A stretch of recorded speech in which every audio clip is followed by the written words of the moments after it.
أعوذ بالله من الشيطان الرجيم.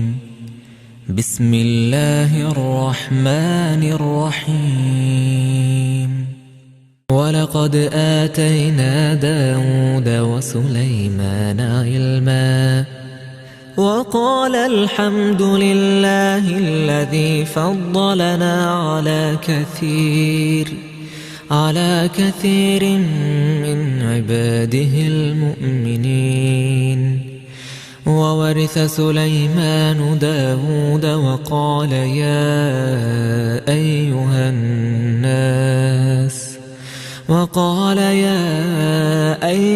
الناس علمنا منطق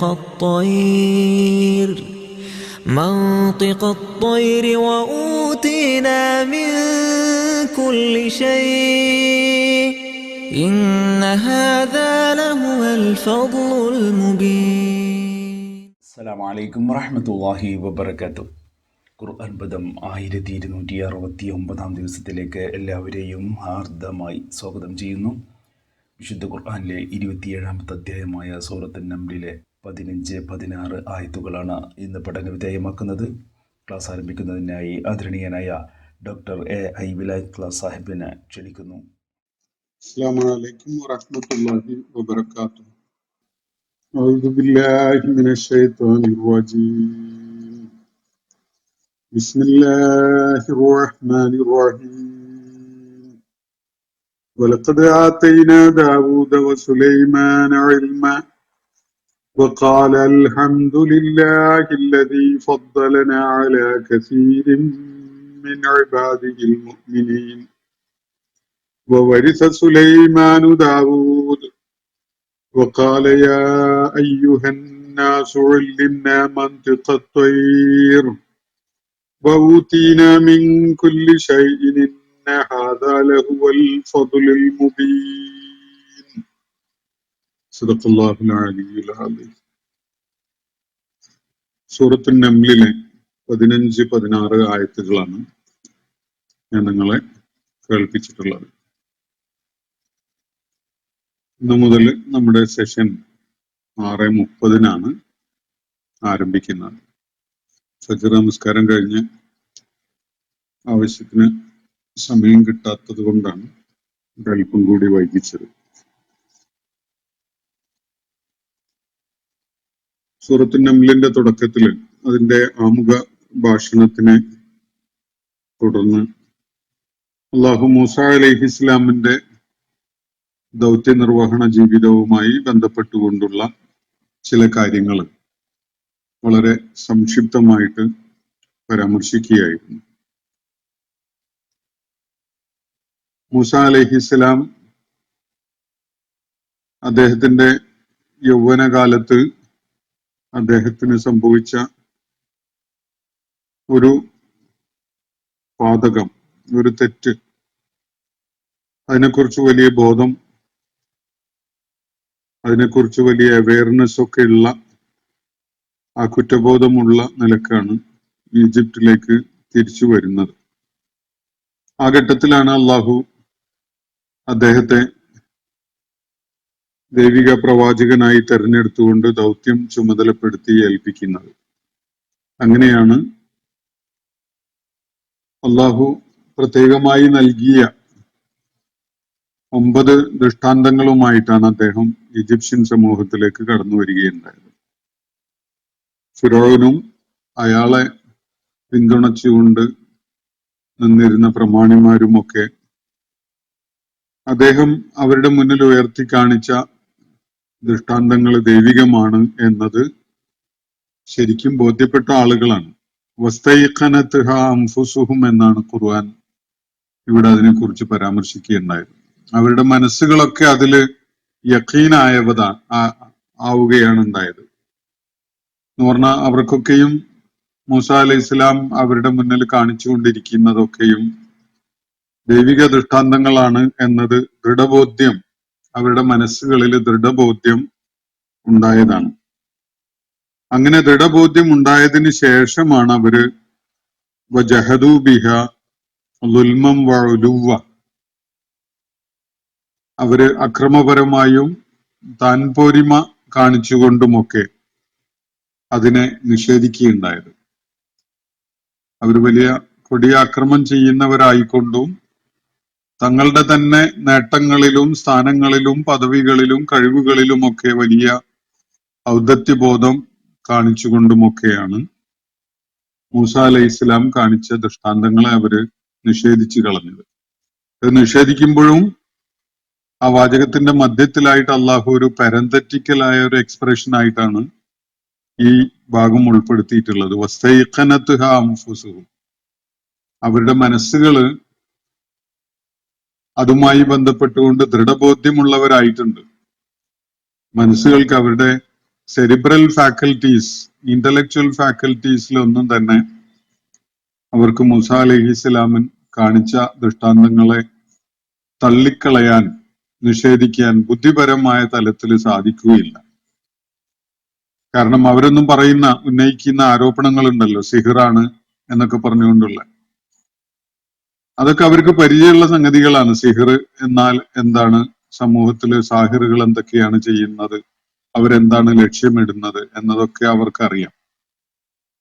സാഹിറുകൾ ലോകത്ത് ഒരിക്കലും തന്നെ ഒരു പരിഷ്കർത്താക്കളായിട്ട് വന്നിട്ടില്ല. പരിഷ്കരണ പ്രവർത്തനങ്ങൾ ചെയ്തുകൊണ്ട് സമൂഹത്തെ ഉദ്ധരിക്കാൻ വേണ്ടി ഉള്ള ഒരു ദൗത്യം നിർവഹിച്ചുകൊണ്ടല്ല സാഹിറുകൾ രംഗത്ത് വരാറുള്ളത്. സാഹിറുകൾക്ക് എപ്പോഴും അവരുടെ ഭൗതിക ജീവിത താല്പര്യങ്ങളാണുള്ളത്. മാത്രവുമല്ല, സിഹിറിന് അത് വളരെ ഷോർട്ട് ലിവ്ഡ് ആയിട്ടുള്ള ഒരു തോന്നൽ സൃഷ്ടിക്കുക എന്നതിനപ്പുറത്തേക്ക് യാതൊരു പ്രാധാന്യവും അതിനില്ല. യാഥാർത്ഥ്യവുമായിട്ട് അതിന് യാതൊരു ബന്ധവുമില്ല. അതുകൊണ്ട് തന്നെ മൂസ അലൈഹി ഇസ്ലാം കാണിച്ചുകൊണ്ടിരിക്കുന്ന ദൈവിക ദൃഷ്ടാന്തങ്ങള് അവരെ സംബന്ധിച്ചിടത്തോളം വസ്തൈഖനത്ഹ അൻഫുസുഹും, അവരുടെ മനസ്സുകളില്, അവരുടെ ഹൃദയങ്ങളില്, അവരുടെ ദൈക്ഷണിക തലത്തിൽ അവരെ സംബന്ധിച്ചിടത്തോളം അവർക്ക് ദൃഢബോധ്യം വന്നിട്ടുള്ള കാര്യങ്ങളാണ്. എന്നാൽ അതിനുശേഷവും വജഹദൂ ബിഹ, എങ്ങനെയാണ്, ളുൽമം വഉലൂവ, ഇതിനിടക്കാണ് വസ്തൈഖനത്ഹ അൻഫുസുഹും എന്ന് പറയുന്നത്. അവരുടെ മനസ്സുകളിൽ അതിന് ദൃഢബോധ്യം ഉണ്ടായിരിക്കെ തന്നെ അവര് അക്രമപരമായും ഔദത്യം കാണിച്ചുകൊണ്ടും അതിനെ നിഷേധിക്കുകയായിരുന്നു എന്നതാണ് ചൂണ്ടിക്കാണിക്കപ്പെട്ട കാര്യം.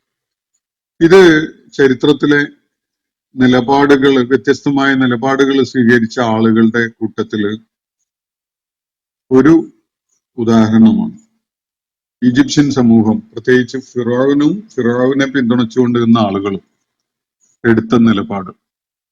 അള്ളാഹു ഫിറഔന് അധികാരം നൽകിയിട്ടുണ്ടായിരുന്നു. തലമുറകളോളം ഈജിപ്തിലെ ലോകത്തന്ന് അറിയപ്പെടുന്ന ഏറ്റവും പ്രതാപം ഉയർത്തി കാണിച്ചിരുന്ന ഒരു ഭരണ സംവിധാനവും ഒരു രാഷ്ട്രവും അതിൻ്റെയൊക്കെ മേൽ ആധിപത്യം നൽകുകയും ജനങ്ങളെ അടക്കി വാഴാനുള്ള എല്ലാ സൗകര്യങ്ങളും സാധ്യതകളും കഴിവും ഭൗതികമായിട്ടുള്ള ശേഷിയുമൊക്കെ നൽകി അനുഗ്രഹിച്ചിട്ടുണ്ടായിരുന്നു യഥാർത്ഥത്തിൽ ആ സമൂഹത്തെ, ആ ഭരണവർഗത്തെ. എന്നാൽ അവര് അതിനോട് എടുത്ത നിലപാട് എന്തായിരുന്നു?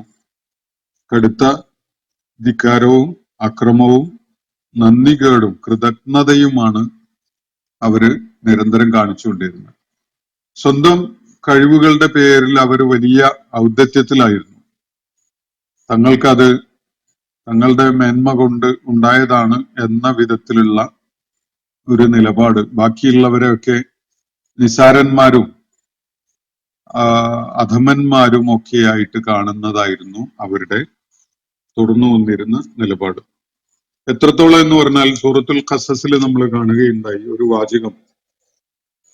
അവര് പറഞ്ഞത്, ഫിറഔനും കൂട്ടരും പറയുകയുണ്ടായത് ഇങ്ങനെയാണ്: അനുമിനു ലി ബശറൈനി മിസ്ലിന, രണ്ടാളുകൾക്ക്, നമ്മളെ പോലെയുള്ള രണ്ടാളുകളിൽ നമ്മൾ വിശ്വസിക്കുകയും, വഖൗമുഹുമാ ലനാ ആബിദൂൻ, അവരുടെ ജനതയാണെങ്കിൽ, അവരുടെ സമൂഹമാണെങ്കിൽ ഞങ്ങൾക്ക് അടിമപ്പെട്ടുകൊണ്ട് കഴിയുന്നവരുമാണ്.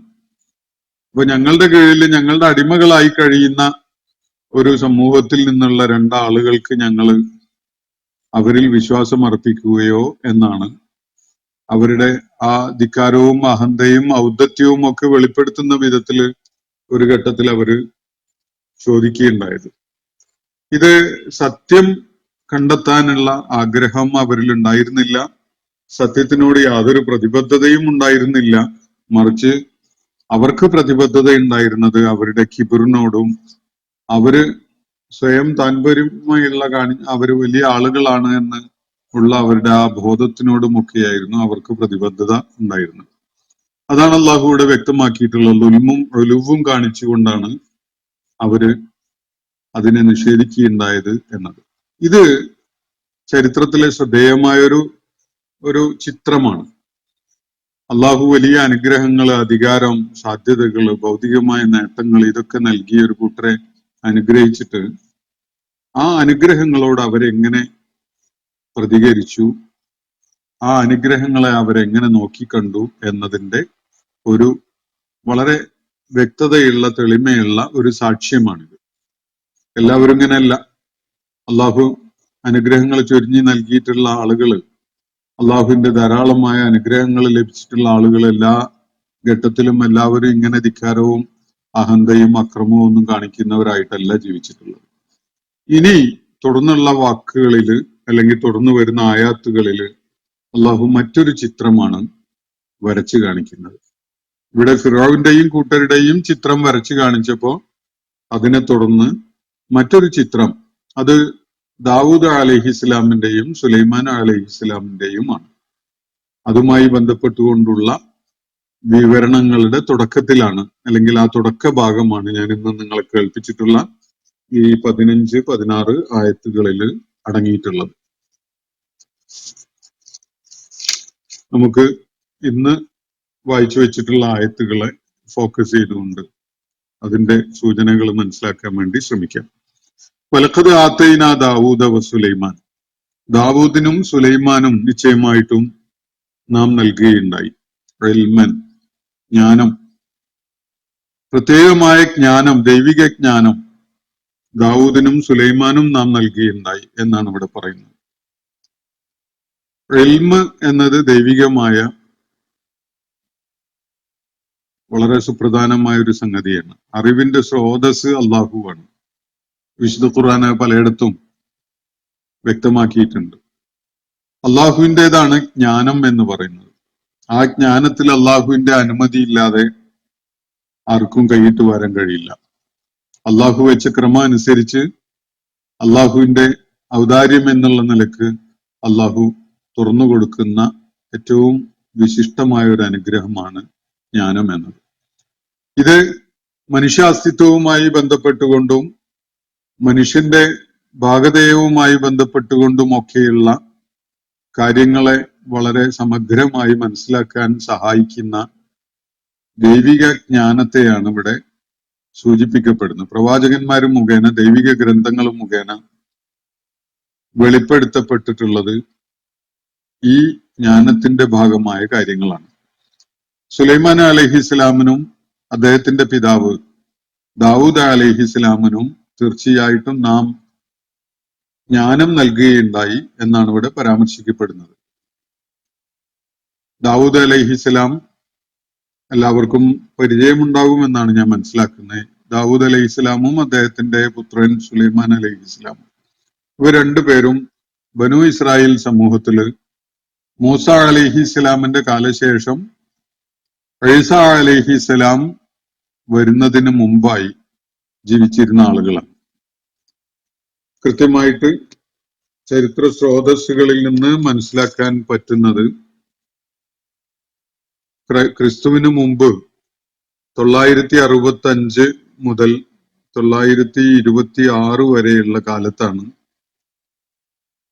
സുലൈമാൻ അലൈഹിസ്സലാം ഫലസ്തീൻ ആസ്ഥാനമായിക്കൊണ്ട് അധികാരം കൈയാളുന്നത്.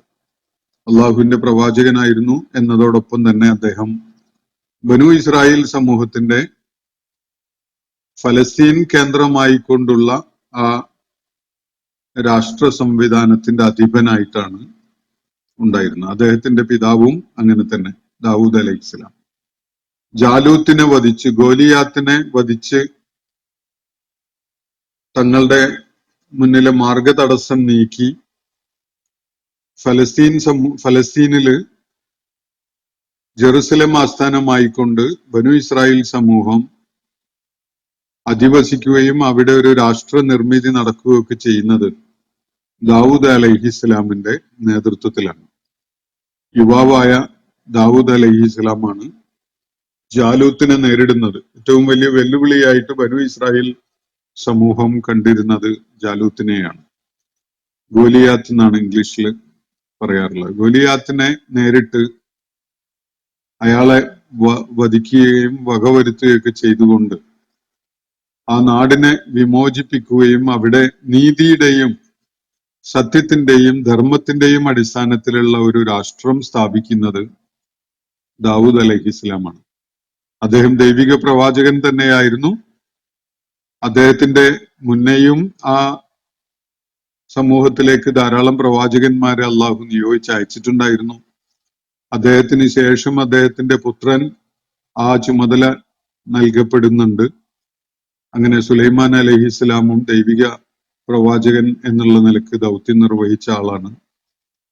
അതിനെ തുടർന്നും ബനു ഇസ്രായേൽ സമൂഹത്തിലേക്ക് പ്രവാചകന്മാർ വരുന്നുണ്ട്.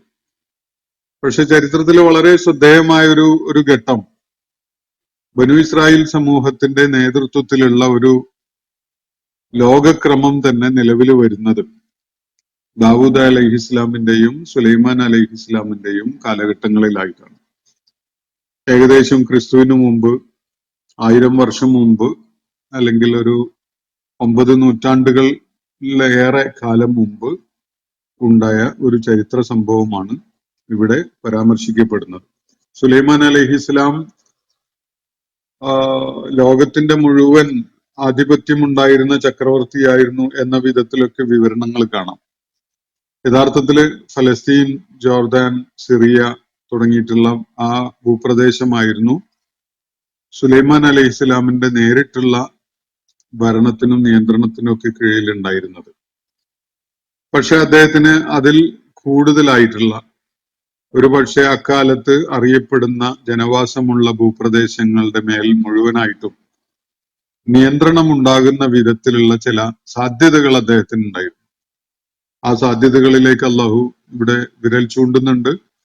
വിശുദ്ധ ഖുർആനിലെ സൂറത്ത് സബയില് ബൽഖീസ് രാജ്ഞിയെ, സബയിലെ ഷേബ രാജ്ഞിയെ ദൈവിക മാർഗത്തിലേക്ക് ക്ഷണിച്ചുകൊണ്ട് സുലൈമാൻ അലൈഹിസ്സലാം സന്ദേശം അയക്കുന്ന കാര്യമൊക്കെ പരാമർശിക്കപ്പെട്ടത് നമ്മൾ നേരത്തെ കണ്ടിട്ടുള്ളതാണ്. സുലൈമാൻ അലൈഹിസ്സലാമിനോടൊരു പോരിന് നിൽക്കാതെ, ഒരു ഏറ്റുമുട്ടലിന് നിൽക്കാതെ സുലൈമാൻ അലൈഹിസ്സലാം പറയുന്ന കാര്യം വസ്തുതയാണോ എന്ന് പരിശോധിച്ചുകൊണ്ട് അദ്ദേഹം മുന്നോട്ട് വെക്കുന്നത് സത്യമാണ്. അദ്ദേഹം സത്യത്തെ മുൻനിർത്തിക്കൊണ്ട് ദൈവിക പ്രാതിനിധ്യം നിർവഹിക്കുന്ന പ്രവാചകനും ഭരണാധികാരിയുമാണ് എന്ന് മനസ്സിലാക്കി അദ്ദേഹത്തിന്റെ ആ സത്യമാർഗം സ്വീകരിക്കാൻ സബയിലെ രാജ്ഞി, ഷീബ രാജ്ഞി അല്ലെങ്കിൽ മലിക്കത്ത് സബ, ബൽഖീസ് സന്നദ്ധയായ കാര്യമൊക്കെ നമുക്ക് അവിടെ വിവരിക്കപ്പെടുന്നത് കാണാൻ സാധിക്കും. അത് നൽകുന്ന ഒരു വലിയ സൂചന, വളരെ വിശാലമായ ഒരു ഭൂപ്രദേശത്തെ നിയന്ത്രിക്കാൻ, മനസ്സിലാക്കാൻ പറ്റിയിടത്തോളം അക്കാലത്തെ ജനവാസമുള്ള ഭൂപ്രദേശങ്ങളെ ഒക്കെ തന്നെ നിയന്ത്രിക്കുന്ന ഒരു വളരെ നിർണായകമായ ഒരു പദവിയില്, പ്രാധാന്യമുള്ള ഒരു പദവിയിലായിരുന്നു സുലൈമാൻ അലൈഹിസ്സലാം അക്കാലത്തുണ്ടായിരുന്നത്. ലോകത്തെ എല്ലാ കാലഘട്ടങ്ങളിലും ഒരു ruling state of the world ഉണ്ടാവാറുണ്ട്. ലോകത്തെ ഇതര സമൂഹങ്ങളെയും രാജ്യങ്ങളെയും ഒക്കെ നിയന്ത്രിക്കാൻ കഴിയുന്ന വിധത്തില് അവരുടെ മേലൊരു അധികാരവും നിയന്ത്രണവും മേൽക്കോയ്മയും ഒക്കെ കാണിക്കുന്ന ഒരു ഭരണകൂടം എല്ലാ കാലത്തും ലോകത്തുണ്ടാവാറുണ്ട്. ഒരു 100 വർഷം മുമ്പ് അത് നമുക്കറിയാം, ഒരു ദീർഘമായൊരു കാലം ബ്രിട്ടൻ ആയിരുന്നു അതുപോലെ ഒരു അധികാരം കൈയാളിയിരുന്ന ഒരു രാഷ്ട്രം. 2ാം ലോക യുദ്ധത്തിനെ തുടർന്നുള്ള കാലത്ത് അത്തരം ഒരു റോളില് അമേരിക്കയാണ് പ്ലേ ചെയ്തുകൊണ്ടിരിക്കുന്നത് എന്നത് നമുക്ക് അറിയാവുന്ന ഒരു കാര്യമാണ്. അപ്പോ ruling state of the world ആയിട്ട് എല്ലാ കാലത്തും ഏതെങ്കിലുമൊക്കെ രാഷ്ട്രം ഉണ്ടാവാറുണ്ട്. ഈ റൂളിംഗ് സ്റ്റേറ്റ് ആയിട്ട് ലോകത്തെ തന്നെ നിയന്ത്രിക്കുന്ന വിധത്തിലുള്ള അധികാരം കൈയാളുന്ന ഒരു ഭരണകൂടവും ഒരു അധികാര കേന്ദ്രവും ഒക്കെ പലപ്പോഴും അത് 2 വിധത്തിലാണ് ഉണ്ടാവാറുള്ളത്. അതിന്റെ ഒരു രൂപം നമ്മളിപ്പോ കണ്ടുകൊണ്ടിരിക്കുന്ന അമേരിക്കയും അതിനു മുമ്പ് ബ്രിട്ടനും ഒക്കെ ചെയ്തിരുന്ന വിധത്തിലുള്ള കോളനി വാഴ്ചയുടെയും ചൂഷണത്തിന്റെയും അക്രമത്തിന്റെയും ലോകത്ത് വലിയ കുഴപ്പങ്ങൾ അഴിച്ചുവിടുന്നതിൻ്റെതും ഒക്കെ ആയിട്ടുള്ള ഒരു ചിത്രം നമുക്ക് കാണാൻ കഴിയുന്നുണ്ട്. നമുക്ക് കോളനി വാഴ്ചയുടെ കാലമൊക്കെ ഓർമ്മയുള്ളതാണ്. മിക്കവാറും ഭൂപ്രദേശങ്ങളിലേക്കൊക്കെ ഇവരുടെ കടന്നുകയറ്റം ഉണ്ടാവുകയും അവര് ആ പ്രദേശങ്ങളിലൊക്കെയുള്ള ജനങ്ങളെ അതിഭീകരമായ വിധത്തിലുള്ള ജീവിതാനുഭവങ്ങൾക്ക് വിധേയമാക്കുകയും അവരുടെ വിഭവങ്ങളെ കൊള്ളയടിക്കുകയും ചൂഷണം ചെയ്യുകയും ഒക്കെ ചെയ്തിട്ടുള്ള ചരിത്രം നമുക്കറിയാവുന്നതാണ്. അതിന്റെ തുടർച്ചയാണ് മറ്റൊരു വിധത്തില് വേറൊരു രൂപത്തിലുള്ള കോളനി വാഴ്ചയായിട്ട് ഇപ്പോ അമേരിക്ക ചെയ്തുകൊണ്ടിരിക്കുന്നത് എന്നത് നമുക്കറിയാം. മധ്യപൗരസ്ത്യ മേഖലകളില് സമീപകാലത്ത് അല്ലെങ്കിൽ കഴിഞ്ഞ പിന്നിട്ട ഒരു 100 വർഷത്തിന്റെ ഉള്ളിൽ ഉണ്ടായിട്ടുള്ള സകല പ്രതിസന്ധികളുടെയും നാരായ വേര് എന്നുള്ള നിലക്ക് ഉത്തരവാദിത്വം നമുക്ക് കാണാൻ കഴിയുക അമേരിക്കയുടേതാണ്, അല്ലെങ്കിൽ യൂറോപ്യൻ ശക്തികൾ, അമേരിക്ക നയിക്കുന്ന യൂറോപ്യൻ ശക്തികളുടേതാണ് എന്നത് കാണാൻ കഴിയുന്ന ഒരു വസ്തുതയാണ്. ഇത് നീതിയുടെയോ സത്യത്തിന്റെയോ ധർമ്മത്തിന്റെയോ അടിസ്ഥാനത്തിലുള്ള ഒരു ദൗത്യ നിർവഹണമല്ല. എന്നാൽ സുലൈമാൻ അലൈഹിസ്സലാമിൻ്റെത് വളരെ വ്യത്യസ്തമായ ഒരു ചിത്രമാണ്. സത്യത്തിനെ അടിസ്ഥാനപ്പെടുത്തി നീതിയും ധർമ്മവും ഉയർത്തിപ്പിടിച്ചുകൊണ്ടുള്ള ഒരു ദൈവിക സാമൂഹ്യ രാഷ്ട്രീയ വ്യവസ്ഥയാണ് സുലൈമാൻ അലൈഹിസ്ലാം നടപ്പിലാക്കിയുണ്ടായത്. അദ്ദേഹത്തിന്റെ പിതാവ് ദാവൂദ് അലൈഹിസ്ലാം അതിന് തുടക്കമിടുകയും ഉണ്ടായത് എന്നത് നമ്മൾ ഈ ആയാത്തുകളുമായി ബന്ധപ്പെട്ടുകൊണ്ടുള്ള ഒരു പ്രാഥമികമായ ധാരണ എന്നുള്ള നിലക്ക് ഉൾക്കൊള്ളേണ്ടതുണ്ട്.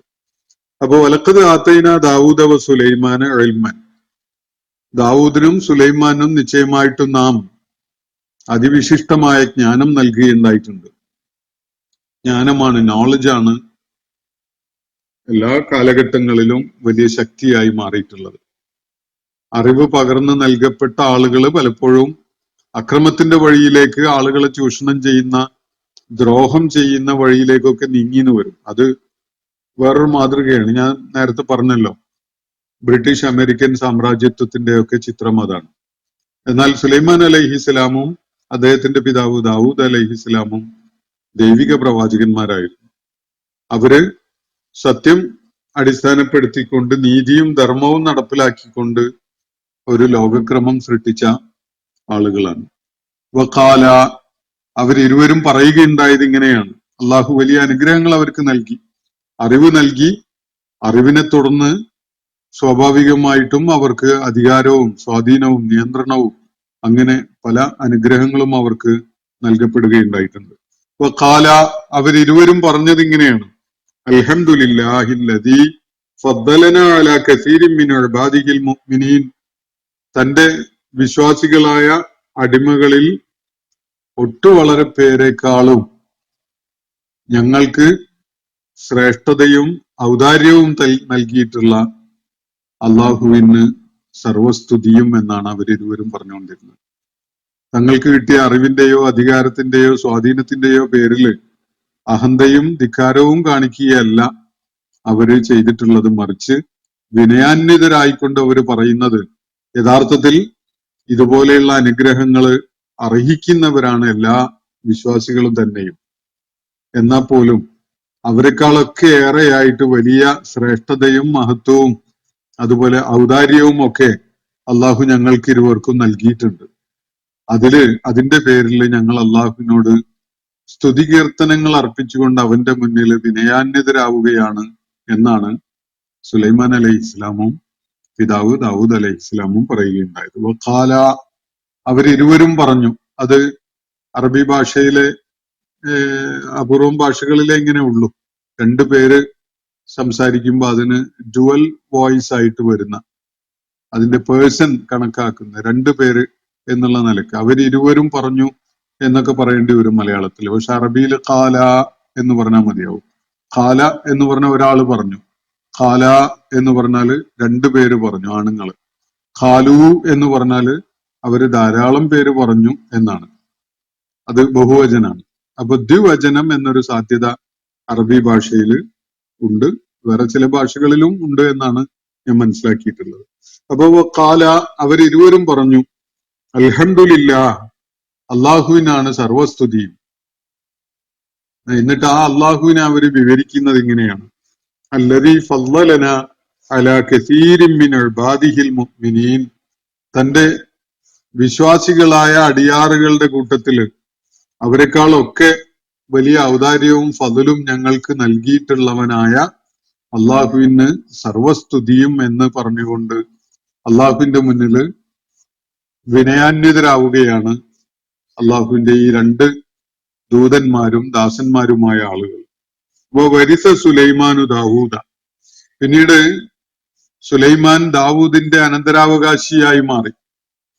ദാവൂദ് അലൈഹിസ്ലാം മൃതിയടയുന്നതോടുകൂടി, വഫാത്താകുന്നതോടുകൂടി അദ്ദേഹത്തെ പിന്തുടർന്ന് അദ്ദേഹത്തിന്റെ അനന്തരാവകാശിയായിട്ട് രംഗത്ത് വരികയാണ് സുലൈമാൻ അലൈഹിസ്ലാം. സമ്പത്തും അധികാരവും സ്ഥാനവും പദവിയും ഭൗതികമായ നേട്ടങ്ങളും അതിന്റെ പിന്തുടർച്ച ഏറ്റെടുത്തു എന്ന് മാത്രമല്ല ഇവിടെ സൂചിപ്പിക്കപ്പെടും. തീർച്ചയായിട്ടും അങ്ങനെയുള്ള സംഗതികൾ അനന്തരാവകാശമായിട്ട് ഏറ്റുവാങ്ങാറുണ്ടല്ലോ. പക്ഷെ അതിനെക്കുറിച്ചല്ല ഇവിടെ പറയുന്നത്. ഇവിടെ സുലൈമാൻ അലൈഹിസ്സലാം അള്ളാഹുവിന്റെ പ്രാതിനിധ്യം നിർവഹിച്ചിരുന്ന പ്രവാചകനായിരുന്നു. ദാവൂദ് അലൈഹിസ്സലാം ആയിരുന്നു അദ്ദേഹത്തിന്റെ തൊട്ടു മുമ്പ് ആ ദൗത്യം നിർവഹിച്ചിരുന്നത്. ആ ദൗത്യ നിർവഹണം, ആ കാര്യത്തില് അതിന്റെ പിന്തുടർച്ചയായിട്ട് അള്ളാഹുവിന്റെ പ്രതിനിധിയായി ഭൂമുഖത്ത് അള്ളാഹുവിന്റെ ദൂതനായിക്കൊണ്ട് അവന്റെ പ്രതിനിധിയായിക്കൊണ്ട് പ്രവർത്തിക്കുന്ന ആ ദൗത്യം ഏറ്റെടുത്തുകൊണ്ടാണ് അദ്ദേഹം ദാവൂദ് അലൈഹി ഇസ്ലാമിന്റെ പിന്തുടർച്ചക്കാരനാവുന്നത്, അനന്തരാവകാശിയാവുന്നത്. അപ്പോ പ്രവാചകന്മാരുടെ സാമ്പത്തികമായ അവരുടെ ശേഷിപ്പുകൾ, അവരുടെ വിലപിടിപ്പുള്ള സമ്പത്തോ അതുപോലെയുള്ള സംഗതികളൊക്കെ യഥാർത്ഥത്തില് ആരെങ്കിലും അവരുടെ കുടുംബത്തിൽ ആരെങ്കിലും അനന്തരം എടുക്കുമോ എന്നത് പഠന വിധേയമാക്കേണ്ട ഒരു വിഷയമാണ്. സുലൈമാൻ അലൈഹിസ്ലാം ഇവിടെ അനന്തരം എടുക്കുന്നത് സമ്പത്തും അതുപോലെയുള്ള സംഗതികളുമല്ല, ചുമതലകളാണ് എന്ന് മനസ്സിലാക്കാനാണ് കൂടുതൽ സാധ്യതയുള്ളത്. ഒരു ഹദീസിൽ നബി സല്ലല്ലാഹു അലൈഹി വസല്ലം പറയുന്നത്, ലാ തൂറസു മാ തറക്ന സദഖതൻ, നാം ഉപേക്ഷിച്ചു പോകുന്നത് അനന്തരം എടുക്കപ്പെടാനുള്ളതല്ല, അതെന്റെ പിന്മുറക്കാരായ കുടുംബക്കാര് അനന്തരാവകാശികൾ എന്നുള്ള നിലയ്ക്ക് ഏറ്റുവാങ്ങാനുള്ളതല്ല, അത് സദഖയായി മാറേണ്ടതാണ് എന്നാണ് നബി സല്ലല്ലാഹു അലൈഹി വസല്ലം വ്യക്തമാക്കിയതായിട്ട് കാണുന്നത്.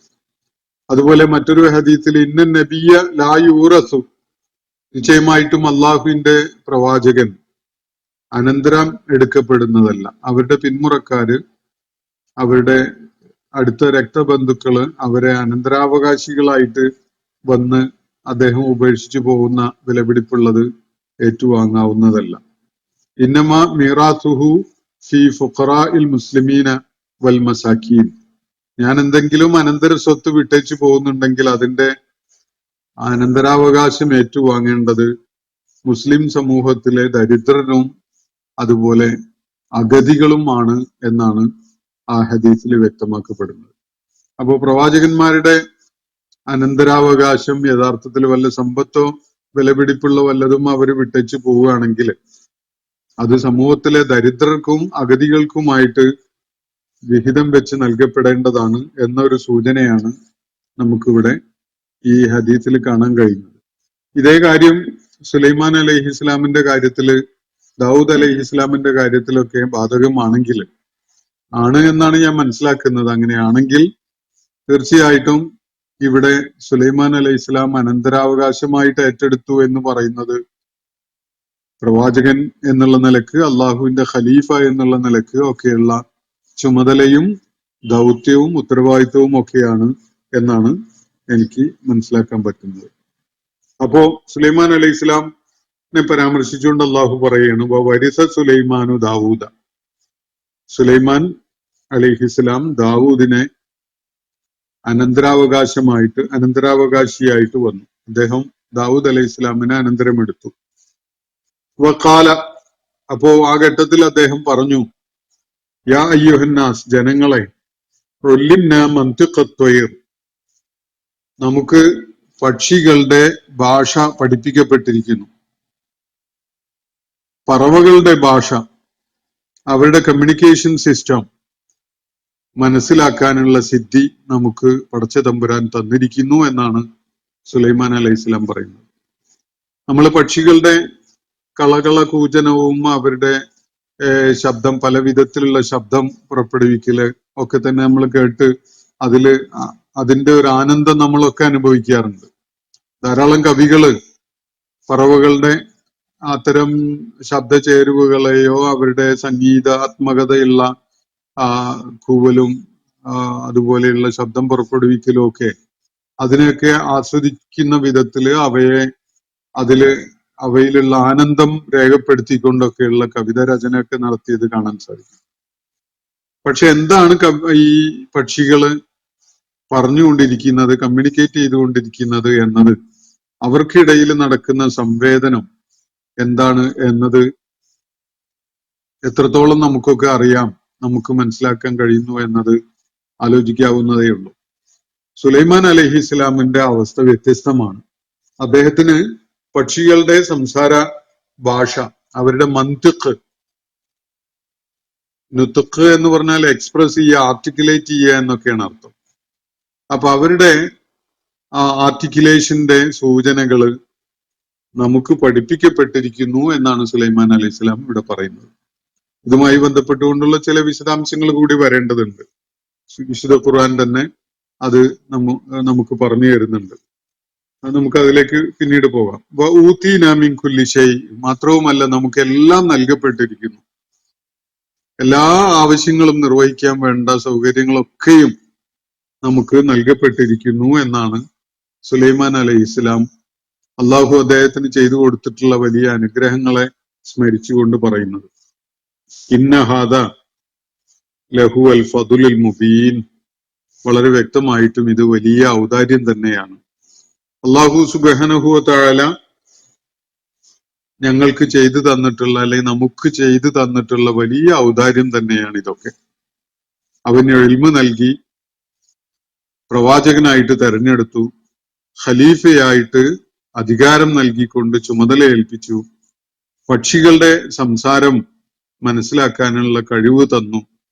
ഇതൊക്കെ തന്നെ വലിയ വലിയ ഔദാര്യമാണ് എന്നാണ് സുലൈമാൻ അലൈഹിസ്സലാം തിരിച്ചറിയുന്നത്. അള്ളാഹു അധികാരം നൽകി വലിയ സ്ഥാനത്തും പദവിയിലും ഇരുത്തിയ ഒരാളുടെ ചിത്രം നമ്മൾ നേരത്തെ കണ്ടു കഴിഞ്ഞു. ആ സ്വഭാവത്തിനാണ് ഇന്ന് ചരിത്രത്തിൽ ഫിറൗനിയത്ത് എന്ന് തന്നെ പറയുന്നത്. ഒരു പക്ഷേ ഇംഗ്ലീഷിലെ ഡെസ്പോട്ടിസം എന്ന വാക്കിന് ഏറ്റവും ആപ്റ്റ് ആയിട്ടുള്ള അറബിയിലുള്ള പ്രയോഗം ഫിറൗനിയത്തായിരിക്കും. അപ്പൊ ഫിറൗനെടുത്ത നിലപാടുകളുണ്ട്. അധികാരവും സ്ഥാനവും പദവിയും ഔന്നത്യവും ഒക്കെ കിട്ടിയപ്പോ അയാൾ എന്തായി മാറി എന്നതിന്റെ ഒരു പേരാണ് ഫിറൗനിയത്ത് എന്നത്. ഡെസ്പോട്ടിസം, ടൈറന്റ് ആവുക, അല്ലെങ്കിൽ നമ്മുടെ കാലഘട്ടത്തിൽ ഫാഷിസ്റ്റ് ആവുക എന്നൊക്കെ പറയാറുണ്ട്. എന്നാൽ ഇവിടെ സുലൈമാൻ അലൈഹിസ്സലാമിന് അതുപോലെയുള്ളതോ അതിനേക്കാൾ മെച്ചപ്പെട്ടതോ ആയ അധികാരവും അനുഗ്രഹങ്ങളും അള്ളാഹു നൽകിയിട്ടുണ്ടായിട്ടുണ്ട്. ഇൽമ് നൽകി, പക്ഷികളുടെ ഭാഷ പഠിപ്പിച്ചു കൊടുത്തു, അതുപോലെ അദ്ദേഹത്തിന് കാറ്റിനെ നിയന്ത്രണ വിധേയമാക്കി കൊടുത്തു. ജിന്നുകളിലും മനുഷ്യരിലും പെട്ട പലരെയും, ജിന്നുകളിലും ഷയാത്തീനുകളിലും പെട്ട പലരെയും അദ്ദേഹത്തിന്റെ സേവനത്തിന് കീഴില് അവരെ നിയന്ത്രിച്ചു നിർത്തി. അങ്ങനെ ഒരുപാട് അനുഗ്രഹങ്ങൾ അള്ളാഹു സുലൈമാൻ അലൈഹിസ്സലാമിന് നൽകിയിട്ടുണ്ട്. പക്ഷെ അത്തരം അനുഗ്രഹങ്ങൾ, ഫضല് അദ്ദേഹത്തിന് ലഭിച്ചപ്പോ അദ്ദേഹം എടുത്ത നിലപാടാണ് ഏറ്റവും ശ്രദ്ധേയമായത്. ഒരിക്കലും തന്നെ ധിക്കാരിയായ, ഡെസ്പോട്ടിക്കായ ഒരു ഭരണാധികാരിയായ ഫിറൗനെ പോലെയല്ല സുലൈമാൻ അലൈഹിസ്സലാം പ്രതികരിക്കുകയുണ്ടായത്. അദ്ദേഹം ഇവിടെ പറഞ്ഞ കാര്യം എന്താണ് നോക്കുക. അദ്ദേഹം പറഞ്ഞത് അൽഹംദുലില്ലാഹില്ലദീ ഫദ്ദലനാ അലാ കസീരിൻ മിൻ ഇബാദിഹിൽ മുഅ്മിനീൻ എന്നാണ്. തന്റെ ഇബാദുകളായ വിശ്വാസികളിൽ ഏറെ പേർക്കും നൽകപ്പെട്ടിട്ടില്ലാത്ത, അവരെക്കാളൊക്കെ വലിയ ശ്രേഷ്ഠമായ വിശിഷ്ടമായ ഔദാര്യങ്ങൾ നൽകപ്പെട്ടിരിക്കുകയാണ് നമുക്ക്. അങ്ങനെ നൽകിയിരിക്കുന്ന അള്ളാഹുവിന് സർവസ്തുതിയും എന്നാണ് സുലൈമാൻ അലൈഹിസ്സലാം പറയുന്നത്. പിന്നീട് തുടർന്ന് അദ്ദേഹം പറഞ്ഞത് വഊതീന മിൻ കുല്ലി ഷൈഇൻ, മന്തിഖു ത്വയ്ർ പഠിപ്പിക്കപ്പെട്ടതിന് കൂടെ അതിന് പുറമെ എല്ലാ അനുഗ്രഹങ്ങളും, ഒരുപാട് കാര്യങ്ങള് വിശുദ്ധ ഖുർആൻ തന്നെ വ്യക്തമാക്കുന്നുണ്ട്. അതൊക്കെ ഉൾക്കൊള്ളുന്ന വിധത്തിലാണ് ഇവിടെ പറയുന്നത്. എല്ലാം വേണ്ടതൊക്കെയും, കാറ്റിലൂടെ അതിവേഗതയിൽ സഞ്ചരിക്കാനുള്ള സംവിധാനം, അതുപോലെ വെള്ളത്തിലൂടെ അതിവേഗതയിൽ സഞ്ചരിക്കാനുള്ള സംവിധാനം, ഇങ്ങനെ ഒരുപാട് സംവിധാനങ്ങൾ, ഒരുപാട് അനുഗ്രഹങ്ങൾ സുലൈമാൻ അലൈഹി ഇസ്ലാമിന് അള്ളാഹു തുറന്നു കൊടുത്തിട്ടുണ്ടായിരുന്നു. വഊതീന മിൻ കുല്ലി ഷൈ, സകലതും നമുക്ക് നൽകപ്പെടുകയുണ്ടായിട്ടുണ്ട്. എന്നിട്ട് അവയൊക്കെ ഉൾക്കൊണ്ടുകൊണ്ട് സുലൈമാൻ അലൈഹി ഇസ്ലാം പറഞ്ഞത് ഇന്ന ഹാദാ ലഹുവൽ ഫദ്ലുൽ മുബീൻ, തീർച്ചയായിട്ടും ഇതൊക്കെ തന്നെ വലിയ വലിയ വ്യക്തതയുള്ള, തെളിമയുള്ള ഔദാര്യം തന്നെയാണ് എന്ന് ഏറ്റുപറയുകയാണ്. അള്ളാഹുവിന്റെ ഒരു ദാസന് വലിയ അനുഗ്രഹങ്ങൾ കിട്ടിയപ്പോ അദ്ദേഹം വിനയാന്വിതനായിക്കൊണ്ട്, കൃതജ്ഞത കാണിച്ചുകൊണ്ട് അള്ളാഹുവിന്റെ മുന്നിൽ തന്റെ എളിമ പ്രകടിപ്പിച്ചുകൊണ്ടാണ് നിലകൊള്ളുന്നത്. മറ്റൊരു ദാസൻ കടുത്ത ധിക്കാരിയും അഹങ്കാരിയും അക്രമകാരിയും ഒക്കെ ആയി മാറുന്ന ഒരു ചിത്രവുമാണ് നമുക്ക് നേരത്തെ കാണാൻ സാധിക്കുകയുണ്ടായിട്ടുള്ളത്. വളരെ ശ്രദ്ധേയമായ ചില കാര്യങ്ങൾ സുലൈമാൻ അലൈഹി ഇസ്ലാമുമായി ബന്ധപ്പെട്ടുകൊണ്ടുള്ളത് ഈ സൂറത്തിൽ അള്ളാഹു നമ്മളുമായി പങ്കുവെക്കുന്നുണ്ട്. സുലൈമാൻ അലൈഹി ഇസ്ലാം ഏകദേശം 40 വർഷമാണ് ക്രിസ്തുവിന് മുമ്പ്, ഞാൻ സൂചിപ്പിച്ചല്ലോ 965 മുതൽ 926 വരെയുള്ള കാലം. ആ കാലത്താണ് ഫലസ്തീൻ ജെറുസലേം ആസ്ഥാനമായിക്കൊണ്ട് അദ്ദേഹം അധികാരം വാഴുകയും ദൗത്യം നിർവഹിക്കുകയും ഒക്കെ ചെയ്തിട്ടുണ്ടായിരുന്നത്. അദ്ദേഹത്തിന്റെ പേര് വളരെ ശ്രദ്ധേയമാണ്. സുലൈമാൻ എന്നത് അറബി ഭാഷയിൽ അതിന്റെ റൂട്ട് സലീം എന്നതാണ്. സലീം എന്നതിന്റെ മറ്റൊരു രൂപമാണ്, ഒരു എൻഡിയറിംഗ് ആയിട്ടുള്ള, ഒരു ഇഷ്ടവും അടുപ്പവും കാണിക്കുന്ന വിധത്തിലുള്ള ഒരു വിളിയാണ് സുലൈമാൻ എന്നത്. പല പേരുകളും നമുക്ക് അങ്ങനെ ആ രൂപത്തിലേക്ക് മാറ്റാൻ കഴിയും. ഇപ്പൊ ഫദല് എന്നൊരാൾക്ക് പേരുണ്ടെങ്കിൽ അത് നമുക്ക് ഫുലൈലാൻ എന്ന വിധത്തിലാക്കാൻ കഴിയും. കബീർ എന്നുള്ളത് കുബൈറാൻ എന്ന വിധത്തിലൊക്കെ അതിന് പരിവർത്തിപ്പിക്കാൻ കഴിയും. അറബി ഭാഷയിലുള്ള അങ്ങനെ ഒരു കൺസ്ട്രക്ഷൻ ആണിത്. അപ്പൊ സോളമൻ എന്നാണ് ഈ ക്രിസ്ത്യൻ കോണ്ടെക്സ്റ്റിൽ, യൂറോപ്യൻ ഭാഷകളുടെ പശ്ചാത്തലത്തിൽ ഈ പേര് പരാമർശിക്കപ്പെടുന്നുണ്ടാവുക. അറബിയിൽ അത് സുലൈമാൻ എന്ന ഒരു പാറ്റേണിലാണ് എന്നതും ശ്രദ്ധേയമാണ്. സലീം എന്ന നിർഭയൻ, അല്ലെങ്കിൽ ദ്രോഹമേറ്റിട്ടില്ലാത്തവൻ, സുരക്ഷിതൻ എന്നൊക്കെയാണ് അർത്ഥം. ഈ വാക്കിന്റെ മറ്റൊരു രൂപമാണ് സുലൈമാൻ. അത് സുലൈം എന്നൊരു രൂപം അതിന് പറയുന്നുണ്ട്. അതുപോലെയുള്ള മറ്റൊരു രൂപമാണ് സുലൈമാൻ എന്ന്. അതും നമ്മൾ ശ്രദ്ധിച്ചു വെക്കുന്നത് നല്ലതാണ്. പിന്നെ സുലൈമാൻ അലൈഹി ഇസ്ലാമിന് പക്ഷികളുടെയും മൃഗങ്ങളുടെയും ഒക്കെ ഭാഷ അള്ളാഹു പഠിപ്പിച്ചു കൊടുത്തു എന്ന കാര്യം ഖുർആൻ പറയുന്നുണ്ട്. അതുപോലെ ഇസ്രായേലി ഐതിഹ്യങ്ങളിലും ഇതിന്റെ സൂചനകൾ കാണാം. എന്നാൽ ബൈബിളിന്റെ ഓൾഡ് ടെസ്റ്റമെന്റിലോ ന്യൂ ടെസ്റ്റമെന്റിലോ ഒന്നും ഇങ്ങനെ ഒരു സിദ്ധി സുലൈമാൻ അലൈഹി ഇസ്ലാമിന് നൽകപ്പെട്ടതായിട്ട് സൂചിപ്പിക്കപ്പെടുന്നില്ല. അതേസമയത്ത് ബനു ഇസ്രായേലിന്റെ ഐതിഹ്യങ്ങളില് ഈ സൂചനയുണ്ട്. അപ്പോ അള്ളാഹു സുബ്ഹാനഹു വ തആല നൽകിയിട്ടുള്ള വലിയ ഔദാര്യങ്ങളും അനുഗ്രഹങ്ങളും ഒക്കെ ആയിട്ട് അവയെ ഉൾക്കൊണ്ടുകൊണ്ട് അള്ളാഹുവിന്റെ മുന്നിൽ വിനയാന്വിതനായിക്കൊണ്ട് ജനങ്ങളുടെ സേവകനായിട്ട് മാറുകയാണ് സുലൈമാൻ അലൈഹി ഇസ്ലാം ആ ഒരു സന്ദർഭത്തിൽ ചെയ്യുന്നത് എന്നതാണ് അദ്ദേഹത്തെ ഫിറഔനിൽ നിന്ന് വ്യത്യസ്തമാക്കുന്ന ഏറ്റവും ശ്രദ്ധേയമായ ഒരു കാര്യം എന്നത് നമുക്ക് ഈ ആയത്തുകളുമായി ബന്ധപ്പെട്ടുകൊണ്ട് മനസ്സിലാക്കാൻ സാധിക്കും. പിന്നെ ചില ചോദ്യങ്ങളിൽ ഇവിടെ വന്ന ഒരുപാട് ചോദ്യങ്ങളുണ്ട്. അതിലൊന്ന് മാത്രം ഇപ്പോ പറഞ്ഞുകൊണ്ട് അവസാനിപ്പിക്കുക.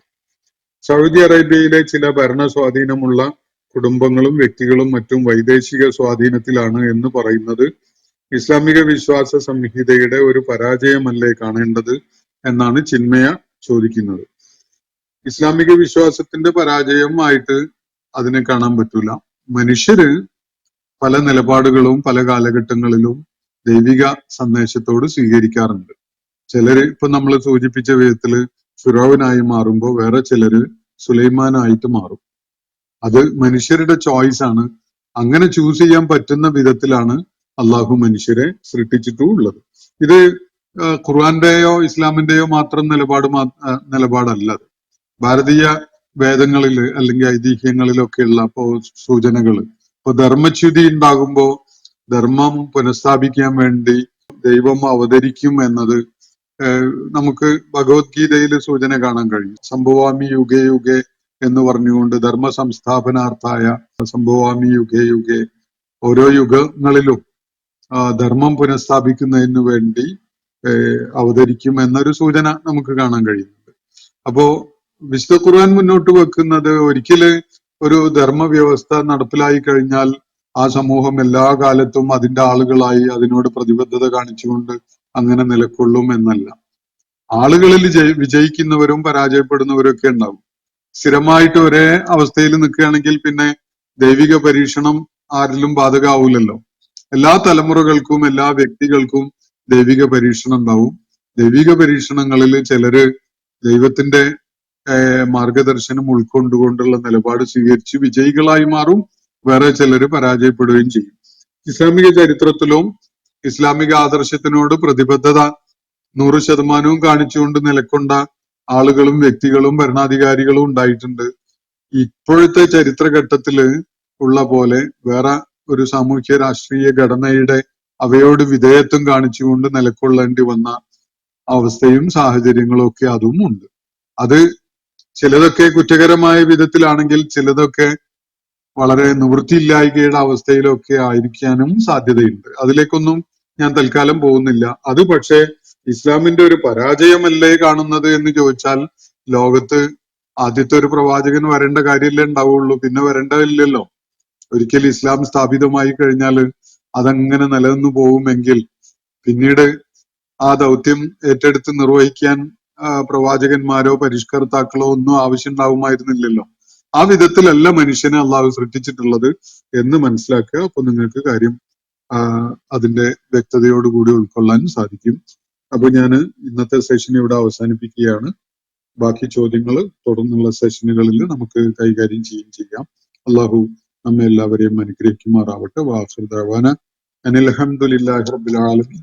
അസ്സലാമു അലൈക്കും വറഹ്മത്തുള്ളാഹി വബറകാതുഹു. ഇന്നത്തെ ഖുർആൻ പദം ഇവിടെ സമാപിക്കുന്നു. ഖുർആൻ പഠനത്തിൽ പങ്കെടുത്ത എല്ലാവർക്കും അള്ളാഹു അർഹമായ പ്രതിഫലം നൽകി അനുഗ്രഹിക്കട്ടെ.